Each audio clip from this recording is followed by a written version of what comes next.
ہم کتنے خود غرض ہو چکے ہیں، ہماری ضرورتیں پوری ہو رہی ہیں تو ہم سمجھتے ہیں کہ سب کی ضرورتیں پوری ہو رہی ہیں۔ ہمارے بچے اچھے کپڑے پہنتے ہیں تو ہمیں لگتا ہے کہ سب خوشحال ہی ہیں۔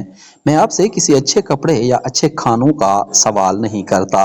میں آپ سے یہ بھی نہیں کہتا کہ آپ سب کی ذمہ داریاں لے کر چلو، لیکن ہاں میں آپ سے اتنا ضرور کہتا ہوں کہ کم سے کم اپنے پاس پڑوس کے غریب بچوں میں سے کسی ایک کی ذمہ داری اٹھا لو۔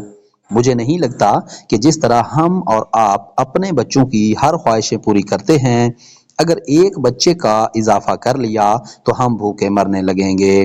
سردی کا موسم چل رہا ہے، ہم سڑکوں پر بہت سے ایسے بچوں کو دیکھتے ہیں جن کے پاس سردی میں پہننے کی چیز تو دور کی بات ہے، پہننے لائق جیسی کوئی چیز نہیں رہتی۔ میں کہتا ہوں اگر ہم اپنے بچوں کے لیے 1000 روپے کی جاکٹ خریدتے ہیں تو خریدیں۔ میں یہ نہیں کہتا کہ آپ ان بچوں کو اپنے بچوں کے برابری کا درجہ دیں، لیکن اتنا تو ہم کر سکتے ہیں، نہ کہ 1000 کی نہ صحیح 200 روپے کی کوئی ایسی جیکٹ، شال وغیرہ جو ان بچوں کو ٹھنڈ سے بچا سکے خرید کر دے سکتے ہیں۔ اگر یہ بھی نہیں کر سکتے تو آخری درجے میں اتنا تو کر سکتے ہیں کہ اپنے بچوں کے پرانے کپڑے اور سویٹر، شال اور جیکٹ وغیرہ دے سکتے ہیں۔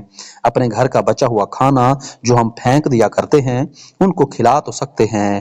میرے عزیز سامعین، یاد رکھنا اس دن کو جب محشر قائم ہوگا اور ہم سے ہر ایک چیز کا سوال کیا جائے گا تو ساتھ میں یہ بھی پوچھا جائے گا، جب تم اور تمہارے بچے اچھے ملبوسات اور برانڈڈ کپڑے پہن کر شیخیاں مار رہے تھے تو اس وقت تمہارا پڑوسی اور اس کے بچے اپنے گھروں میں فاقہ کر رہے تھے، ان کے پاس پہننے کے کپڑے نہیں تھے تو تم نے ان کے لیے کیا کیا؟ کیا ان کو کھانا کھلایا، کپڑے پہنائے؟ تو اس وقت کیا جواب دیں گے؟ میرے عزیز ساتھیوں، میں آپ سے سب سے التجا کرتا ہوں کہ کم سے کم ایک غریب بچے کی ذمہ داری اٹھا لو۔ بلا تفریق و مذہب و ملت کل قیامت کے دن ہم اللہ کو کم سے کم منہ دکھانے کے قابل تو رہیں گے۔